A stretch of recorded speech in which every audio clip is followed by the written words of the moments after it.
you're good to go. Okay, I'm going to call the February 28th, 2022 Katuitt Fire District Prudential Committee meeting to order. I'd like to start with a roll call. Charlie Eager, Charlie Eager, clerk here. Seth Burdick, Here. Ray Perone, Ray Brown, treasurer here. Mark Lynch, Here. Fran Parks present. Okay, could we have the Pledge of Allegiance, please?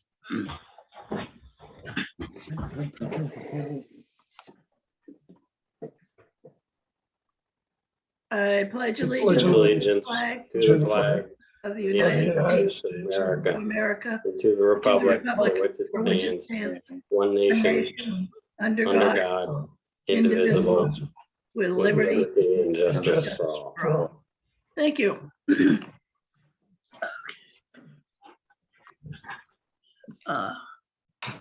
Is there any public comment via chat? I see nothing on chat. Thank you. Okay. Ray? Okay, I'll start off with the January report. And Ray, can I interrupt for 1 second?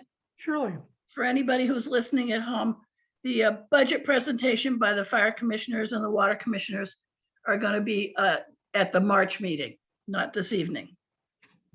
Okay, thank you. I have a question about that, that maybe Ray can answer. Ray, those budgets, they will include capital plans as well? not usually, Mark, but we can do that. I can bring together what has been presented. What I'm hoping to do is get from each of the departments their budget so I can present a consolidated budget as well as the finance department and other Prudential areas. But I can put together a consolidated capital budget as well. And how far out do the capital budgets go for the fire and water district? Fire went out, I think something like 20 or 30 years. Water department went out about 5. Okay.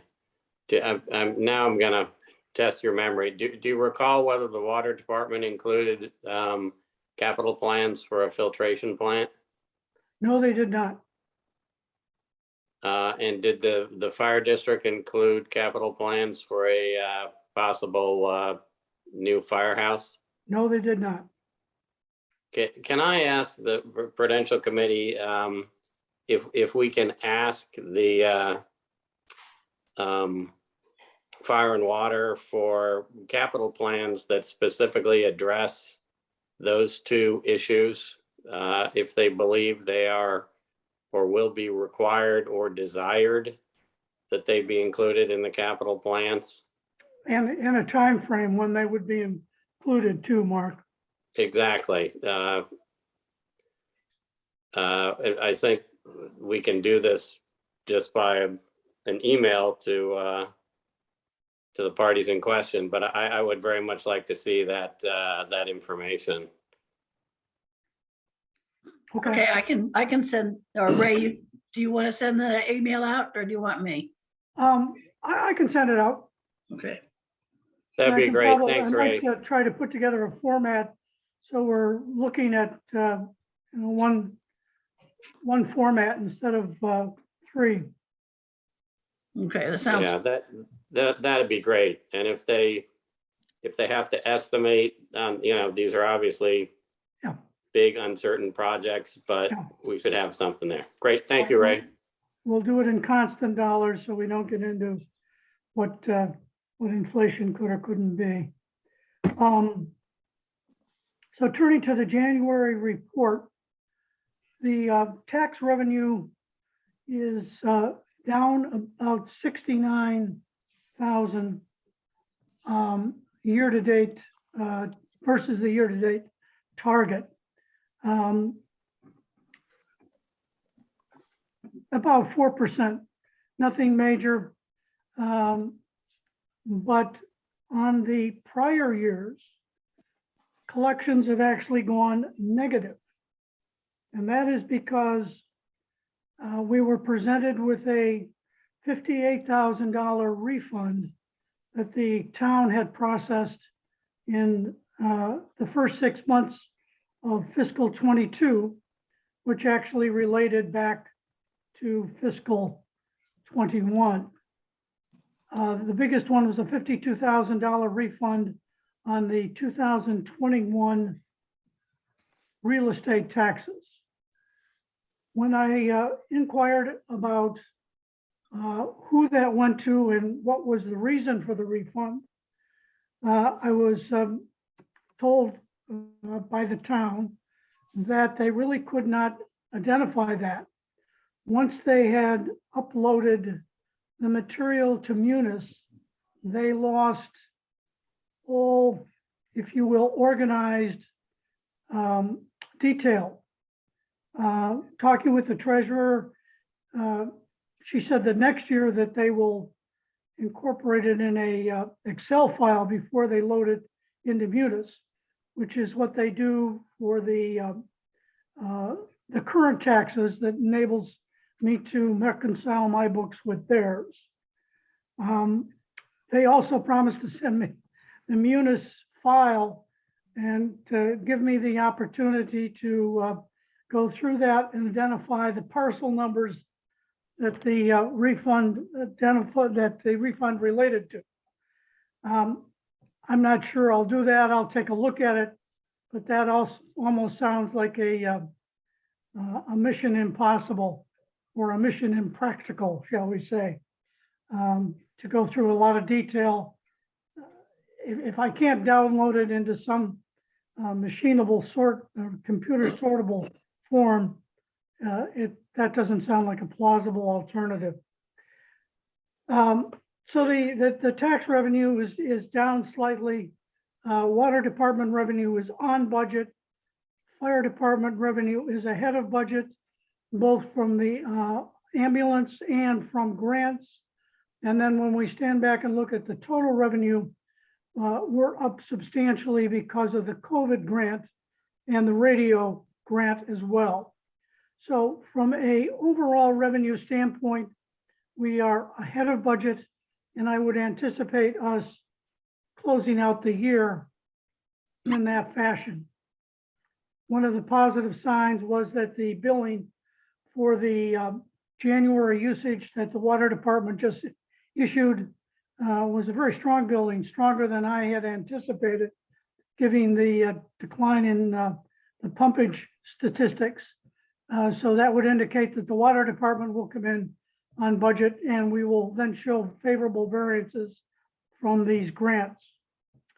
On the expenditure side, all departments are on or at budget, so there's nothing really to talk about in those terms. However, there is a $30,000 interest payment that I missed in compiling Article 12, and that is related to the new debt. There were two payments, one to make up for last year and another one for this year. And I missed that second one for $30,000. So Article 12 will finish the year with a negative $30,000 variance. If we don't have any other surprises, we can take care of that with the reserve fund, which stands at $45,000. I'm sorry, Ray, can you repeat that? Article 12 related to what? Article 12 related to debt service. There was the new debt that we went through the refinancing with last year. Okay, yep. Had two debt, it normally has two interest payments, one in October and one in March. Because the October one was a makeup for the previous year where there were no interest payments on that debt, I didn't realize that that large number was only half of, not half, was only 2/3 of what the interest was for the year. So when I was doing the budget for next year, I found my mistake. So I have missed a payment we'll make in March for approximately $30,000 for interest on the new debt. new long-term debt. Okay, there won't be any penalty with regard to that, will there? No, we will make it. It's just that I missed it in the budget. Got it, understood. Thank you. Special articles are all on budget, running on time. And the water department tells me that they will wrap up the security system. And so we should have about $34,000 that we can release at the annual district meeting. It'll take the annual district meeting to close that one out because it was a debt-funded article. The next, if there are any other questions on the January results, I'll turn to the audit. I have a question for my own entertainment. What situation arises that leads to a refund in the taxes on the property tax? I don't know. I was trying to find out. Normally it's an overpayment. And see. usually those are small dollar amounts. Right. How this $52,000 one came about, I don't know. And what really floored me was the amount of the refund was actually 5 times that $50,000. So the town refunded about $250,000 because the town tax rate is 5 times our tax rate. So they refunded about $260,000, total $300,000. And as I said to Deb, I said, my God, someone should have noticed that. Right. Are they absolutely certain that it was not a clerical error of some kind? They're certain that that it was supposed to be that way? Since they have no information regarding what it was now because they washed their hands of it when they uploaded it to the municipal software. I just wonder about it. Not that there's anything to be done about it, but it's just a curious thing. Ray, Yeah. do you think that could be possible holdover from the cleanup of the last treasurer? The last collector, I don't think so, Collector? Fran, No? because the other collectors were in place. This is COVID. So there may be in some fashion COVID related, but until you get to who it was paid to and then try to find out the reason, you can't get it. Why the Treasury Department in the town didn't know that right off the bat. Again, You'd think it would stick in people's minds like, oh, shoot, that was amazing. We had to refund $250,000 that they would, it's just strange to me. So there is no real recognizable event. I can't give you just one. a massive I'm sure. overpayment possibly. Seth, That I'm was my- sure there is a reason. I don't know it, and I haven't been able to get one. Fair enough. Turning to the audit. Oh, can we go back a minute? Sure. I'm gonna test my recollection. There was an anomaly relating to unemployment insurance. Am I recalling that correctly? There are a couple of things. There are some payments made for injured on duty that is covered by our insurance, and we receive reimbursements for that. There is also that might be it, there's also a $3,000 payment for a person who was employed here who filed let's call it an erroneous unemployment filing, was paid money that was not due the person. And until that person reimburses the state, they charge us. And that's about $3,000. Maybe that's what you're referring to, Mark. Perhaps. Okay, and I assume that the fire or water district is No, following up with that? no, it was They're a Prudential employee. And maybe Mark is also thinking about, we have received workers' compensation benefits for a firefighter who's been on IOD, injured on duty status, since May of 2021. So we have received payments of about 900 and something per week for this person. He is also back on duty as of today or yesterday. But we have received his workers' compensation benefits that have gone not into salaries, but back into fire miscellaneous Miscellaneous income. income. Yeah. Right. And we may move that to a special revenue fund and offset that along with some other things that like an insurance payment. If we had an accident that damaged an ambulance, we may move the expense and the revenue to the special revenue fund so that they offset and they don't cloud our operating budget. Those are the only two things that I can think of that come in Okay. that area, Mark. All right, I think I was thinking about the latter. Thank you. I'll move it. I don't know if maybe I'll move it this month, maybe next. Doesn't really matter. At some point, I would move it off to, it's not going to affect our budget performance in either case. I think we have enough surplus to work around it, but I'll do it because it'll help free cash. The audit was I think I've shared that with you as well as the management letter. The audit was a clean opinion. There were no adjustments.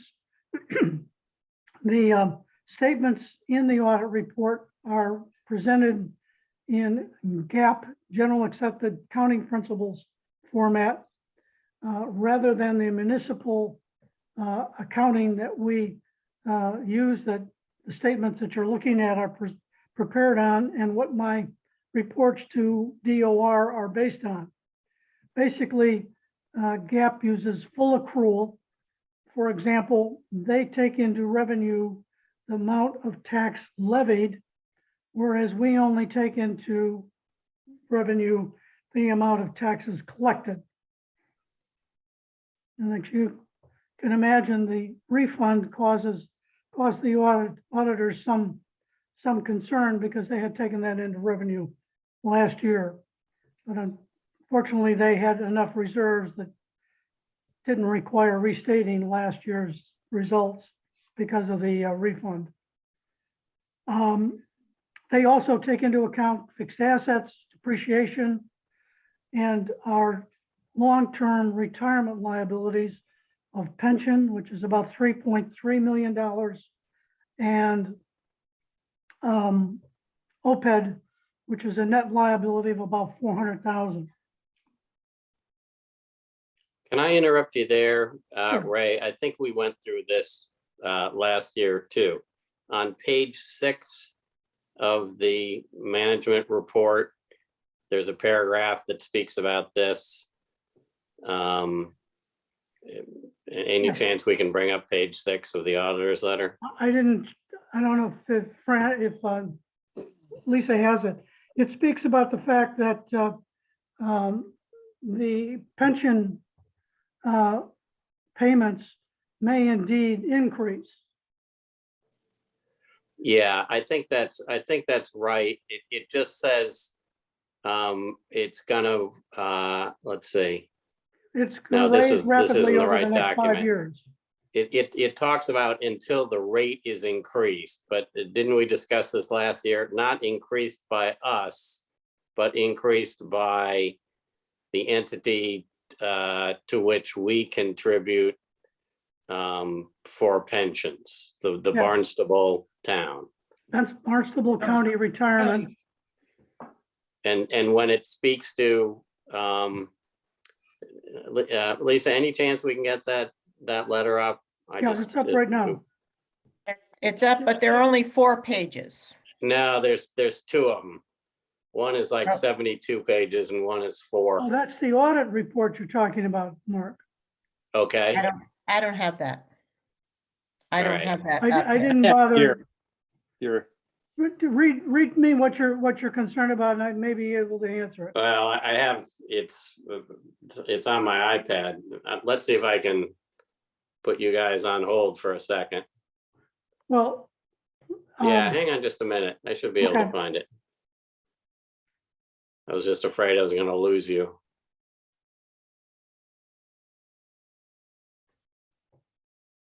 Bear with me.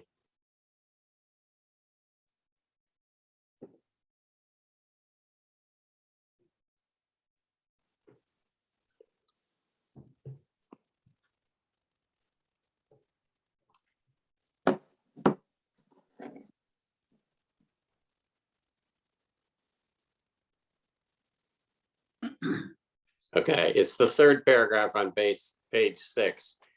The remaining net position balance is made up of a deficit of about 2.6 million.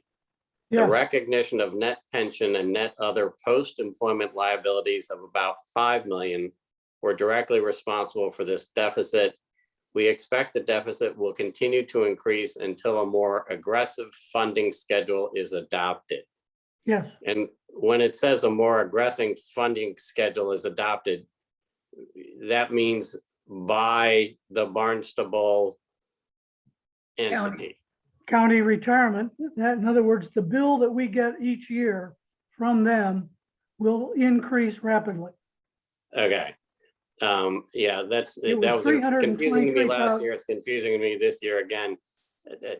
To the extent of who writes this letter, if we can make it clear that the entity that needs to create a more aggressive funding schedule is not the district, but the Barnstable County Fund. And also, if I read this correctly, while we are not contributing to that, the additional amounts to that Barnstable County Fund, we are in fact collecting those internally, correct? No, No, well, we do collect retirement contributions by individuals, but each year we are billed by the Barnstable County Retirement Authority a one-time pension payment. Right, We make that payment each July on the very first week in July. This year it was 323,000. And what the auditors put in their letter was the consequence of what you read in the audit report. And that is their caution that that bill will increase rapidly over the next 5 years. And we should incorporate that in our long-term financial plans. And my response to that is yes, and we will offset that by the reduction that we will experience in our OPEB actuarially determined contribution. For the past few years, we have been contributing somewhere in the neighborhood of approximately $300,000 to OPEB. And you recall a meeting or maybe 2 ago that I said that I had, in studying the actuarial plan, determined that we were getting credit for the payment of retiree medical insurance as part of our contribution, as part of the reduction of our liability. And so therefore, we could take those expenditures into account when we made our contribution going forward.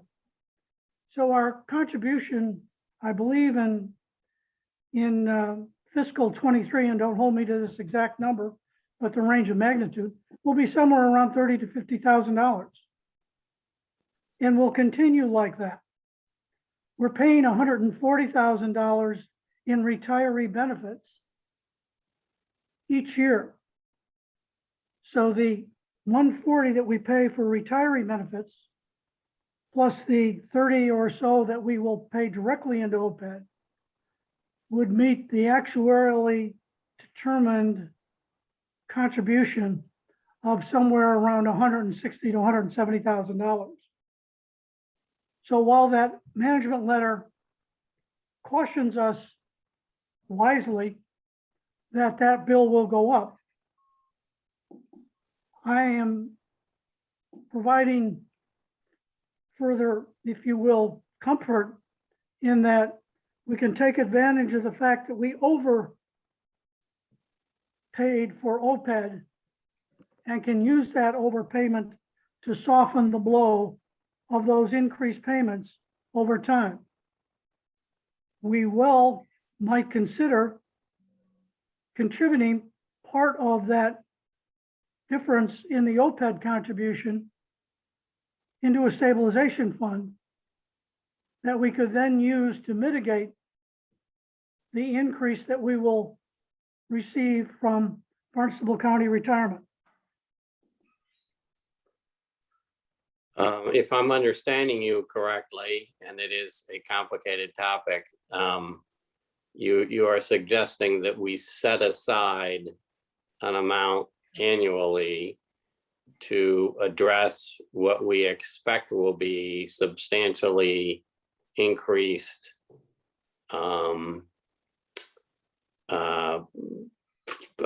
funding schedule, as it's described here, by the Barnstable entity. Is that right? Yes. I would be very much in favor of doing that. That is specifically identifying those funds as being set aside to meet what we expect will be increased funding demands, and that number will be based on the actuarially determined amount that we believe. Well, you tell me, will fully fund, will partially fund? That will be the actuarially determined figure that's then proportioned out to all the member entities in the Barnstable County Retirement Authority or Association. So I can't speak to that. I don't know what the rate of increase would be. I might be able to get some insight into that from Tony Rosselli, our auditor. But it would depend on what the Barnstable County Retirement Board decides to do, how much they decide to increase the amount that they are going to be billing the member entities.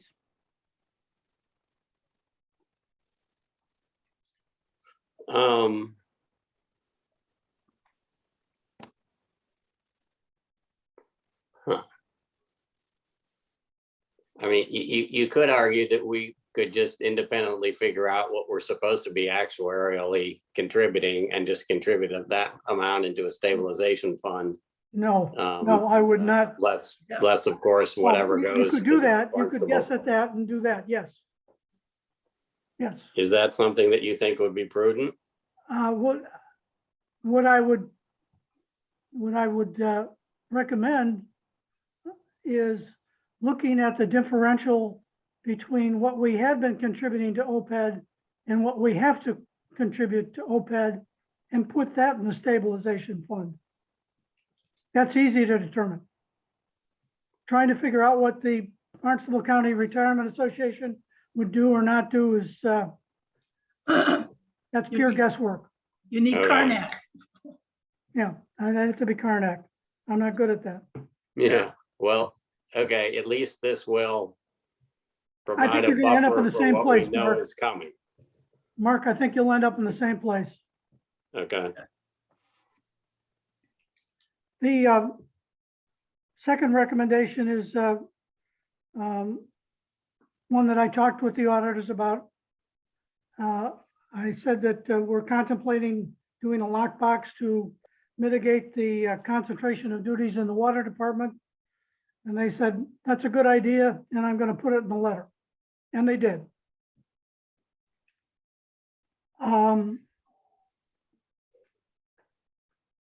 Any other questions on the audit? I have a question Well, about. Go Pardon me. ahead, Fran. I have a question about the lockbox. Yes. Oh, is that definitely going to be done? If you give me the money, I am going to do it. It'll be about a $6,000 initial fee and $2,000 a year annual operating cost. There will be some efficiencies that offset that, primarily in the water department. They will get, it'll be like the credit cards, they will get a machine readable list of deposits that were made at the bank. And they will be able to upload that directly to Bravo. It would be the same technology, if you will, steps that Bravo did to set up the credit card. I have not discussed that with Bravo, so there may be some cost at that end. The bank usually estimates $5,000 initially. I'm estimating $6,000 to take into account anything we have to do at Bravo. And I think the finance ought to carry that because it's basically saving a district problem rather than a water department problem, even though the water department's going to benefit from the efficiencies more than we will. So And is that, Ray, have we discussed this with the water department? Are they on board? I've discussed it with them. I'll get to that in a minute because I discussed a couple of things with the water board, and I don't think they had an opinion on the lockbox since we were going to pay for that at the Prudential level. But I'll go back and I've got to go back and actually work with them to implement this because it requires a change in the invoices. We have to code the account number on the invoice, much like you have coding on your checks at the bottom that indicate the bank and count and check number. It would be that kind of coding that will have to go somewhere on the invoice so that the people, when they pay that and return that part of the invoice, the bank can process that payment, deposit it, and identify the account to which it should be credited.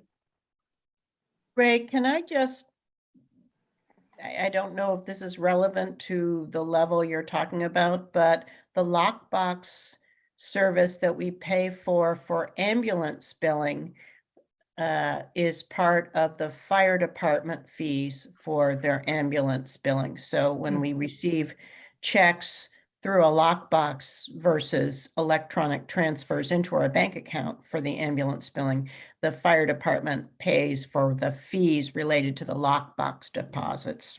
Yeah, but Just- that's part of the overall Comstar. Pro EMS. Not Comstar. It's I forget the alphabet. Pro EMS. Pro EMS. That's part of the accounting fee for the ambulance receivable account in the billing. There's a lot more that goes into that than just lockbox services. Okay. I have one further question, Ray. Yes. Are you looking at, starting to work on this lockbox at the present time? Or is it going to be the payment, will it be an article in the warrant? It'll be an article in the warrant. Okay. And that gives me time to get the water department on board. Yeah. There's a couple of other things that I wanted to suggest to the committee to consider for the 23 budget. And I wanted to introduce these now so they can be thought about, discussed. The first one was that lockbox fee. That's something that's not in my budget now. It would take about $6,000, as I said, and that's something that I would recommend that we put in the warrant. The second thing that I would recommend is that we take advantage of the $1.2 million free cash that we received this year and put some additional funds in stabilization beyond what I talked about in terms of the pension. There are a lot of expenses coming that we know about related to the school property. If we go forward with that, even aside from that, it would be prudent in my mind to take advantage of that free cash and set some of it aside for future years. Again, it would depend on what the capital budget requirements are of the various departments that we may want to use that for capital expenditures, but I think that's something that I would recommend the Prudential consider. And then I was also going to recommend that the Prudential consider funding a $35,000 transition cost for the water department to go to the VADAR accounting system. I had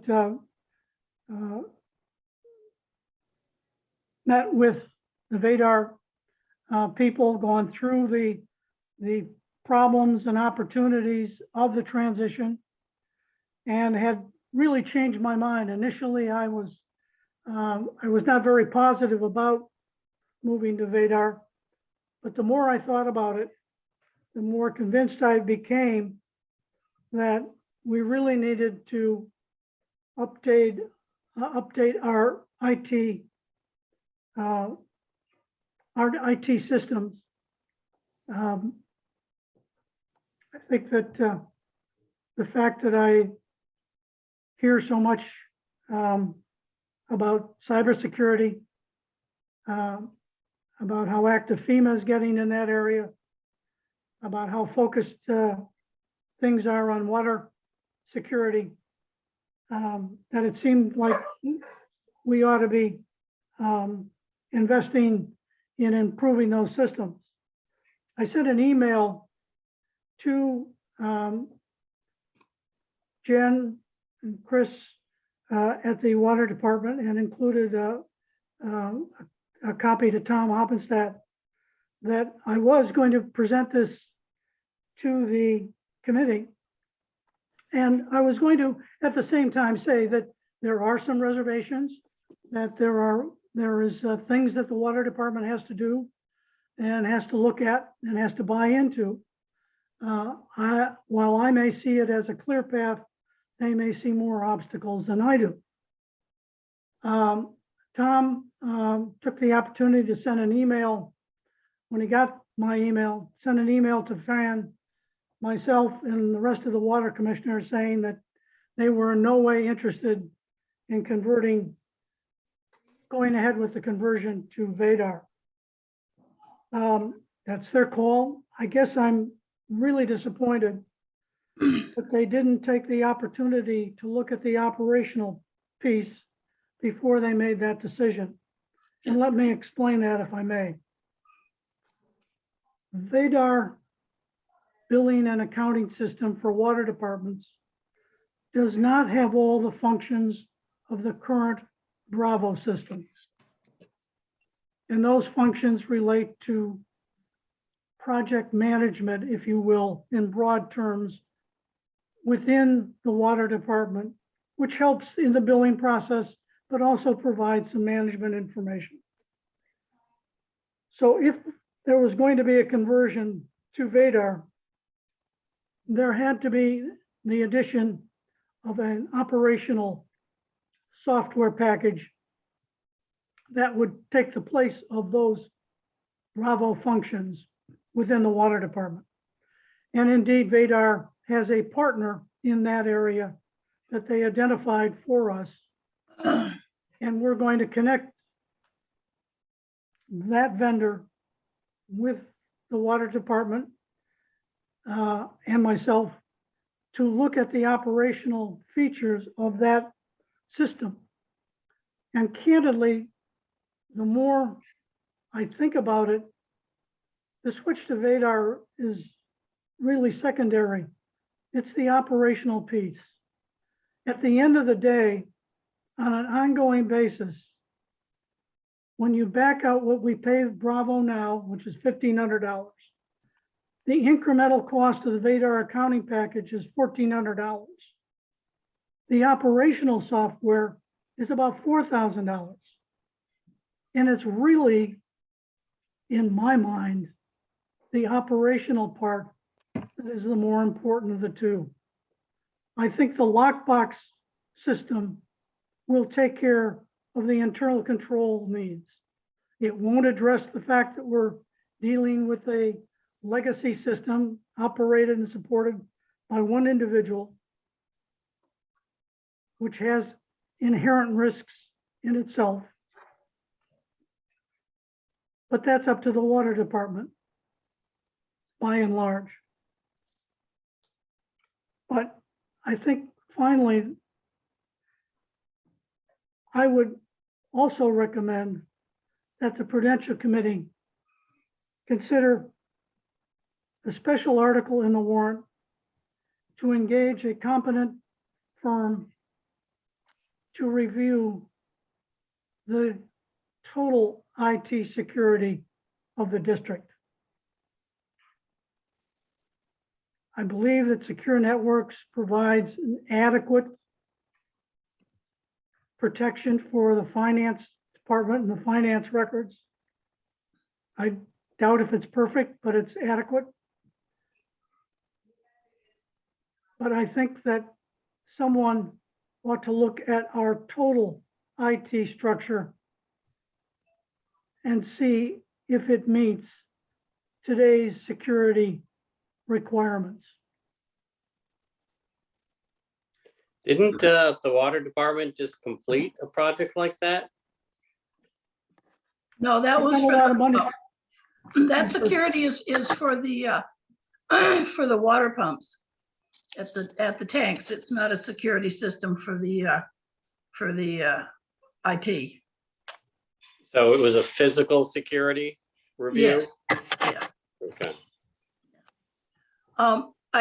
Ray, I got the impression from that email from Tom that it doesn't sound to me, and I didn't see anything on the last agenda where all three of the water commissioners discussed, the possibility of switching to Vadar. And, I think that's a significant discussion that I think should have been held in public. But maybe you can, when you talk to them, maybe you can address that and, I guess my disappointment with Tom's email was that they hadn't looked at the operational piece. yeah. And maybe request, you can go in front of them at a meeting and explain it to all the water commissioners. I would, well, once I see the operational system, I would certainly be happy to do that. What I'd even recommend more is that the water commissioners attend the presentation of what the operational system can do and can't do. It could be that it isn't sufficient. I don't know, but I don't know that they know either. So when we first discussed this, didn't we get an email then subsequently saying, we didn't say we weren't interested. We may do this, we don't know. And then I remember them being, upset at the fact that they hadn't been given the option. So then you did give them the option. And then they came back and said, we really don't want to do this now. Is that how it went essentially? Because you were talking about, oh, go on. I didn't give I'm them sorry. the option, Seth. What I told them was what I was going to say at this meeting, and that was to encourage the Prudential Committee to pick up the price of converting I see. and let them pick up the price of the ongoing, because that was going to benefit them. Right. But they said, I mean, they, as Fran said, there was no public meeting where it was discussed. This was just a, Not as Not far that as I'm I aware know. of. Not that I'm Yeah. aware of. and so the issue really is that your accounting software, meaning the districts, the fire department and then finance, doesn't coincide with the water department system. So you don't have access to all of them, that it can't all be looked at all at once. That's the main problem, right? Or you can't, could there's no physically go to interchange. the water department and look at their system if I wanted to. I'm sure I have that authority to look at those records.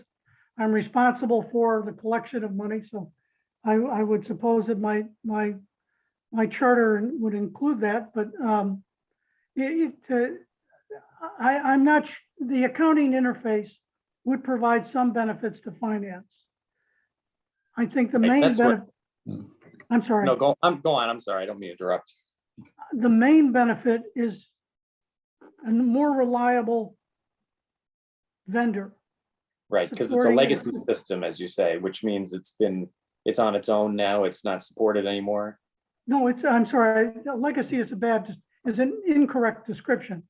It's a small private firm based I on the see. Cape. One individual basically runs it. He does work with other water departments, so we're not the only person dealing with them. Right, It's a good system in that it not only provides accounting, but it provides some operational features that are very helpful to the water department in their administrative functions. But again, it's a one-man operation for a critical system. And there's also this opportunity to really move forward with operational software that right. I believe would benefit the department. Which will continue to be updated and change and be secure and be cutting Exactly. edge, as opposed to being Exactly. when this particular company goes out of business, say, or if the person is incapacitated, Yeah. then what becomes of the system? We'll have to replace it anyway, Yes, because it will cease to be relevant. yes. And by So maybe- operational, Ray, just to be clear, we're talking about the operation of pumps, pipes, et cetera. When I say operational, I'm talking about the administration of operational work.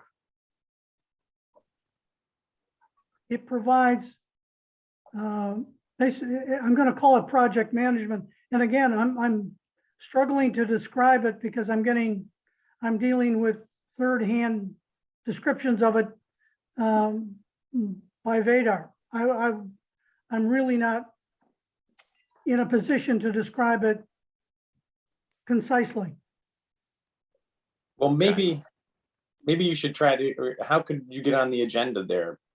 Ask them to take up the issue, or could we invite one or more of them to us to have a more full discussion of why you think or we think it's a good idea, if we do in fact? Would that be too much? Is that? I think that, well, I'm going to go back to the water department and ask them if they've given up even looking at the operational piece. If they have, then I guess I'm at a loss to where you go from there. So maybe if we give them money, then that's what that will be the carry. Well, I was going to say, I suggested to them that the Right. Prudential would pay for the transition and they would pick up this ongoing cost, which, I mean, isn't insignificant, but is not overwhelming. Right. Okay. Any other questions on that? Those suggestions for the budget? And just, we're discussing Vadar here because that's the accounting system that the Prudential and the fire department use, and we're happy with it. Yeah, it's one of the three major accounting systems that municipalities use. It's in the state of Massachusetts. It's geared to the state of Massachusetts. They react to the to the requirements of the state. Kind of a side story. One of the obstacles that the water department would have if they adopted it is currently the water department presents on the invoice the calculation of the bill, showing the various tiers of usage and the pricing to calculate the bill for each individual. Vadar is not capable of doing that and won't be for probably 2 years. But the reason that Vadar is going to do it in any event is because they're hearing from, they say DOR, I'm not sure it's DOR, they are hearing from the state that there is going to be a requirement that water department bills include certain consumption data to consumers. They don't know what that is yet. It's pretty much undefined, and that's why they're taking a long time to put it together. But that gives you an example of what Vadar does. They stay in tune with the state and they adopt their software to meet state reporting requirements.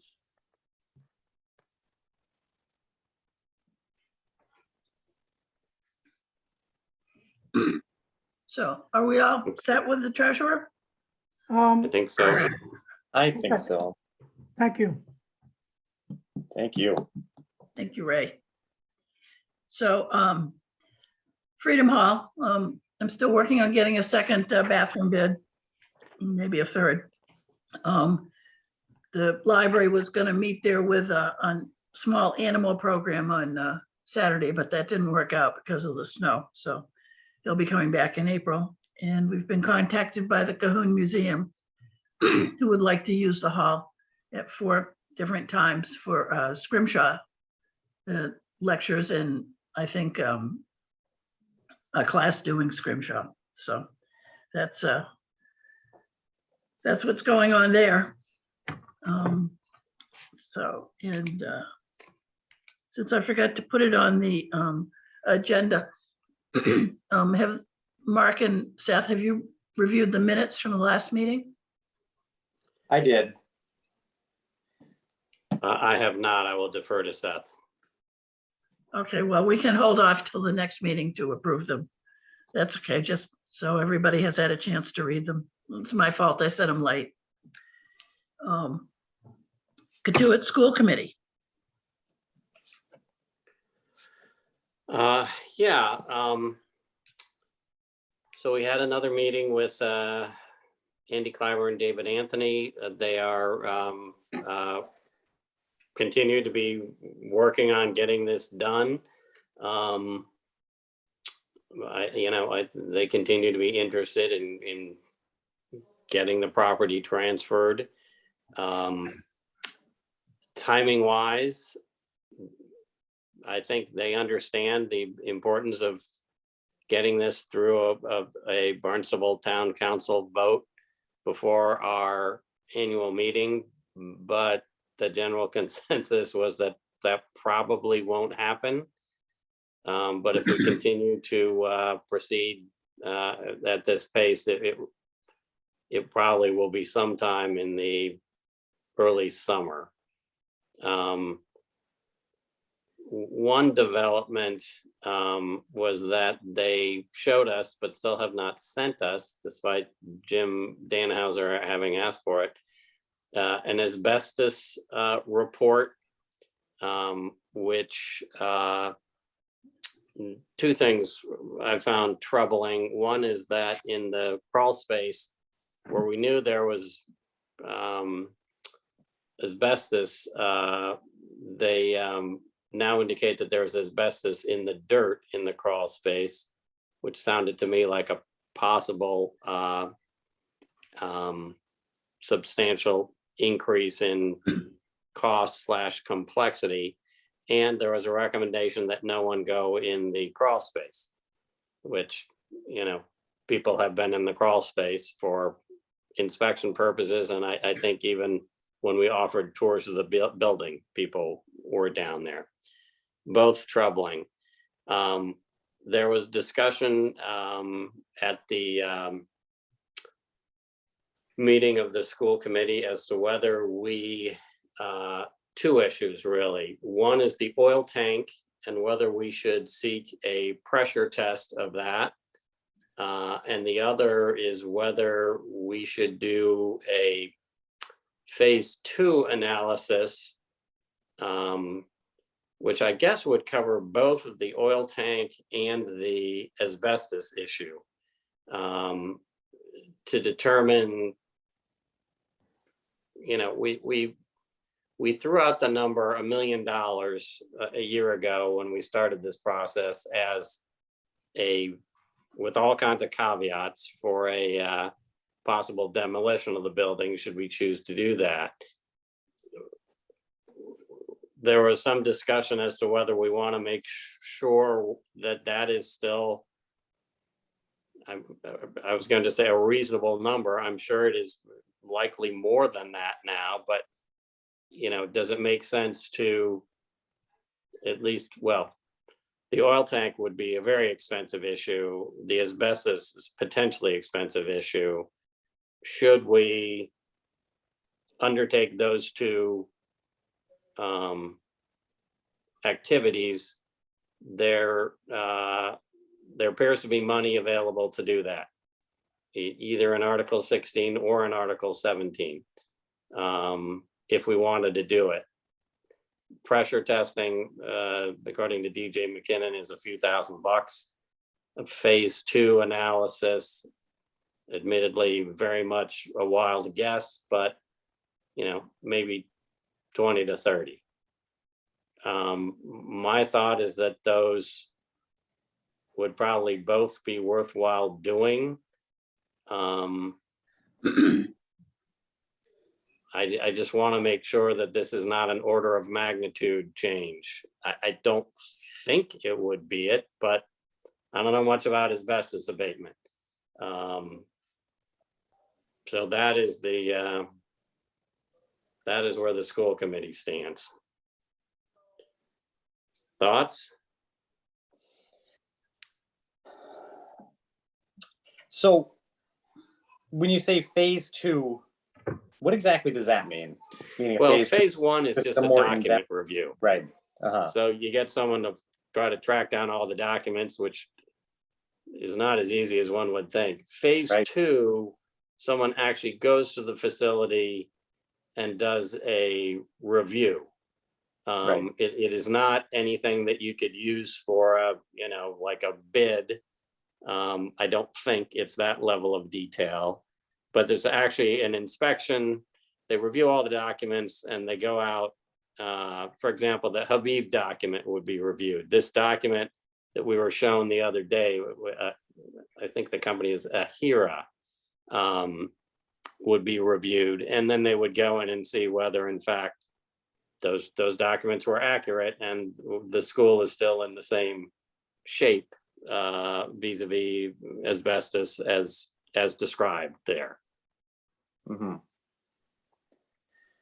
And so, I mean, my only concern when it comes to, not that that's not a prudent approach, obviously it would be, but would that push the overall timeline back as it pertains to the town council and their decision-making? Because, I mean, I don't know, in my conception of this whole thing, I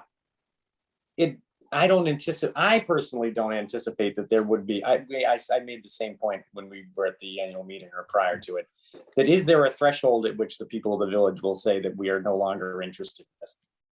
Do you know what I mean? I understand that we want to be as informed as we possibly can, and the longer we wait, the more unlikely that $1 million number becomes. And so the more we wait, the worse it gets, and the more the prices change and the less predictable it is. Do you see what I mean? I don't know. It depends. Yeah, I understand the concern. I don't know how long this will take. And would we have to, from a finance perspective, Ray or whomever, or from a municipal law perspective, that would entail a whole RFP or RFQ process that would then have to be, and we'd have to vet where the money would come from and then go through the process of vetting the bids. And If it's under 50,000, you don't have to go an RFP. You do have to have 3 quotes. Mhm. I'm cautious when, Mark, you say there's money available. Again, obviously, district council can weigh in on this better than I can, but there were two distinct articles. And one was acquisition and maintenance, and the other was to figure out the cost of alternative use based, in headline form. We can't move money from one to the other without the district approval. So basically, we have $45,000 for acquisition and maintenance. And if we're looking for a $50,000 quote on doing a phase 2, you've used all that money up. So this is what I, the asbestos in the dirt and the asbestos on the pipes is not the only asbestos in the building. Correct. All of the floor tiles have asbestos. The caulking has asbestos. And I'm sure there's probably asbestos in other places. And I don't see the benefit of doing it piecemeal. And then because it's going to have to be done again, at the time when if the decision, no matter what the decision is, if the decision is to demolish it, if the decision is to use it for some other purpose, the asbestos has to come out of the building. Yeah. And that's just one of the costs associated with the district acquiring the building. So I'm just not a fan of doing it in a piecemeal fashion. I think that we probably could get some information from the town. If they've gone out to bid for the Marston's Mills School, which is the same school building that was built in Katuitt at the same time. And they should, have, I'm sure they have just as much asbestos in that building. And they may have a figure for the asbestos removal alone for that building, which is something that would have to be done prior to the demolition of the building. But it's I can't even imagine getting it out of the basement. It's an extremely costly and meticulous process that's used with I can't even imagine how they get it out of the cellar, but I'm sure it's massively expensive. So There, go ahead. Just two things. One, by piecemeal, I'm not sure if you're talking about timing or what they would be looking at, but basically a phase 2 they'd look at all the asbestos. They wouldn't just pick out, like, gee, we wouldn't say to them, hey, we're worried about asbestos in the dirt or, asbestos here. We would essentially ask them, here is a building, what are the asbestos issues in it? I have a question quickly, not to interrupt you, but will we have to execute this phase 2 assessment at some point, regardless of what so say for instance, this information hadn't come to light or whatever, that we were continuing in the process and we had acquired the property, and then we will have to do this anyway? Yes. Yeah.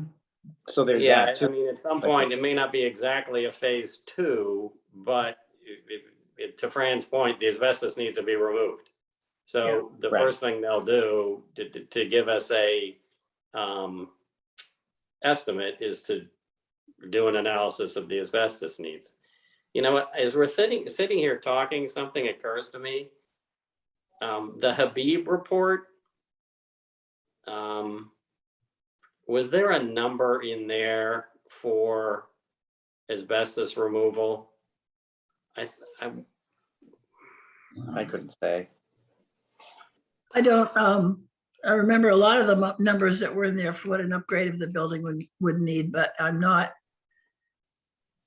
don't recall specifically asbestos removal.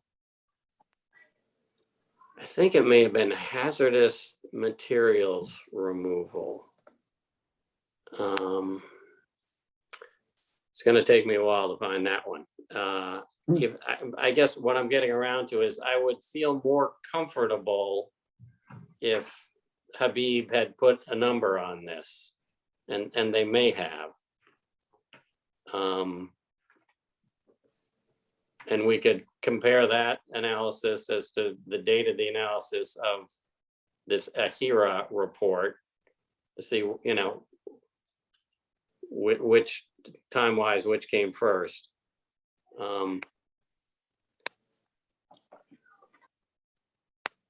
Well, you know, I guess my overall opinion as it pertains to this is that I don't really see the purpose in anything, in taking any steps that are going to frustrate our purpose, which is the acquisition of the school, which has been approved by the voters.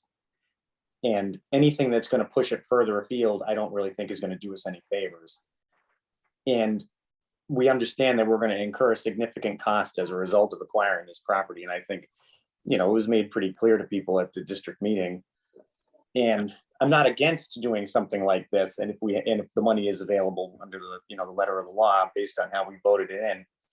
But if it's going to confound or push the timeline further out, I would prefer to, you know, have the transfer take place, and then we can spend the time doing that. But all the while costs are increasing, and Yeah. you know, people's opinions are changing, and all that stuff is going on.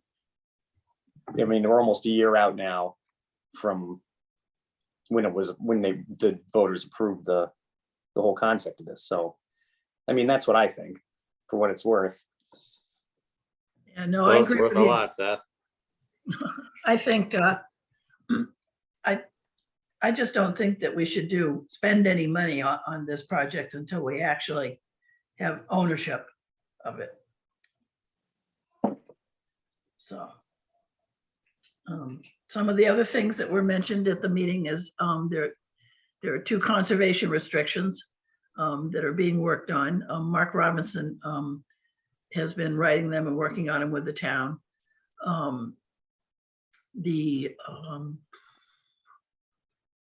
The tennis court portion and the ball field is going to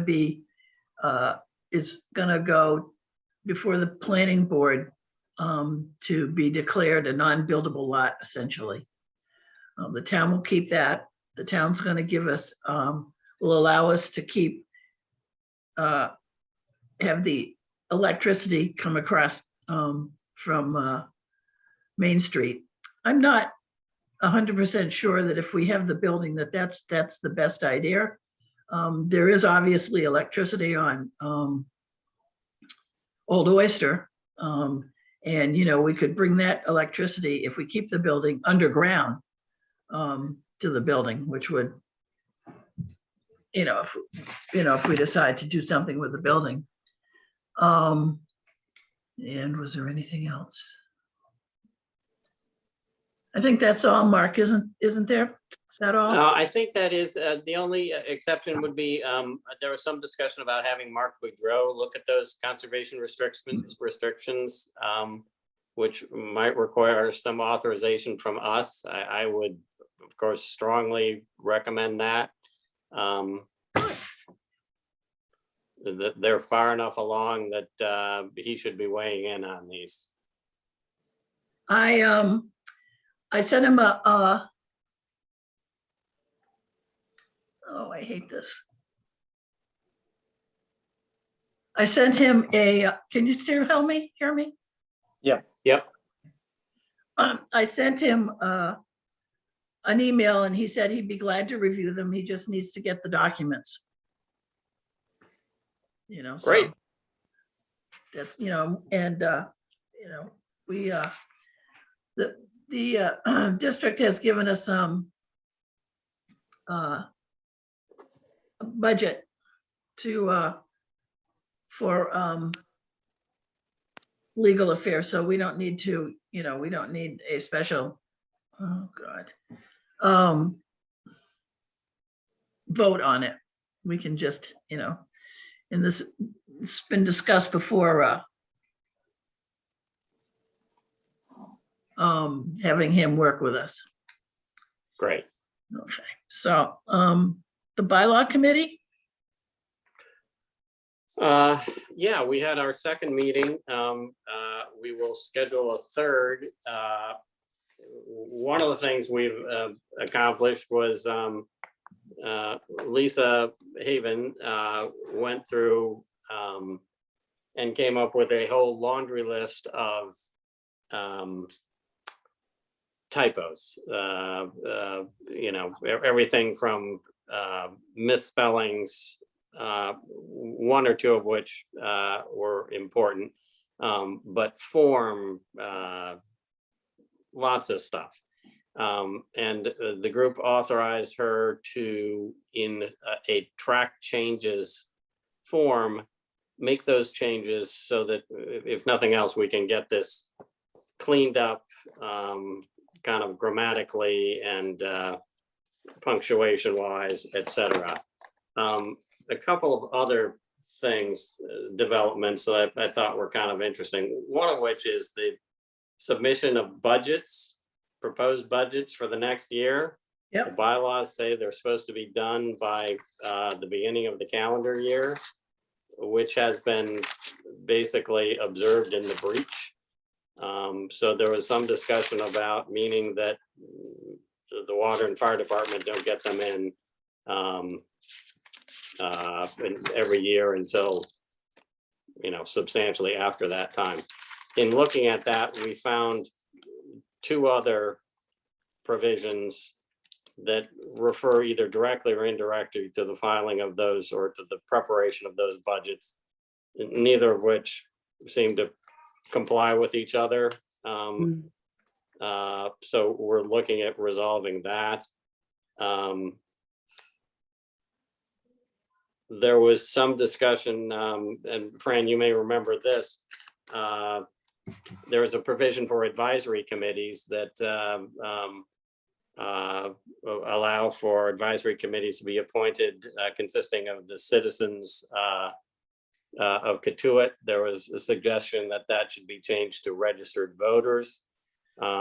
Interestingly, the consensus of the group so far is that not only do we want to keep it citizens, we might even want to make it broader than that. The fire department pointed out that when they were looking for a new fire chief, they had chiefs from other districts join them in some of their meetings.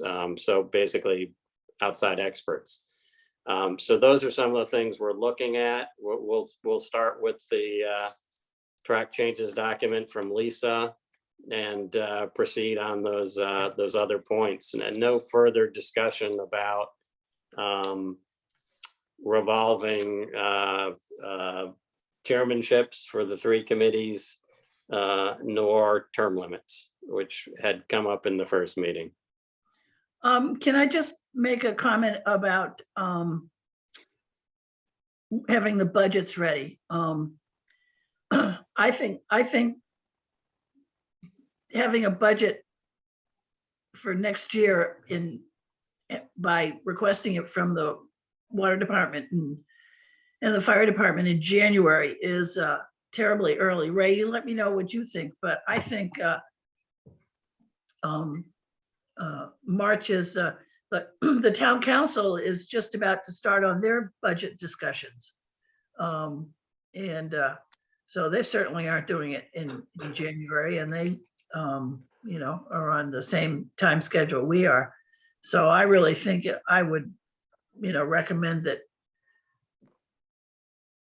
that be changed to March in the bylaws. Well, two of the people on the committee were Mark Robinson and Rick Pisano, and they were all in favor of that, Fran. And Okay. we couldn't really think of any reason why that shouldn't happen. We will take a look at, as I said, at the language and various provisions. It seems to be a little contradictory as to when that should be done, but presumably it should be done sometime around now. Yes. Or maybe a little later. But we will make some recommendations. These, of course, would all be things that would need to be approved at the annual meeting. But for presumably the punctuation, form, and grammar Yeah. revisions. Actually, we will- they have to go through the Prudential Committee first before they go on the warrant. Yes, of course. Yeah. I would recommend the March as well.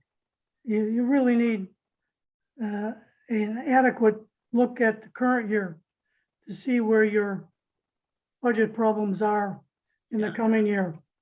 And particularly as we go into a period of higher inflation, that's going to be more critical. So, That seems to be the consensus.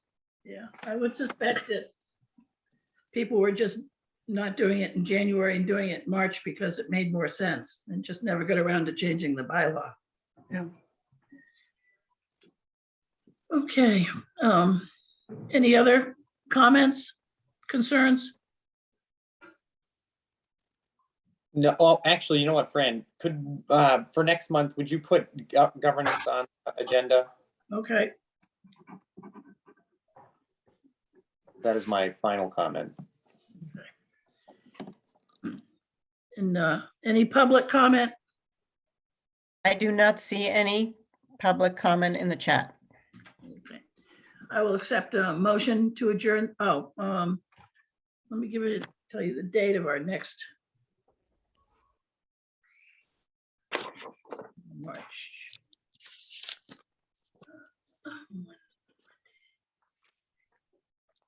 It'll be the 28th in March also. Ray, do you want Oh. it sooner than that? No, that's fine. Okay. So our next meeting will be March 28th. I'll accept a motion to adjourn. Is So moved. there a second? Second, All those in favor? Aye. aye. Aye. Thank you. Have a good Thanks, see evening. you all soon. Thank See you. ya.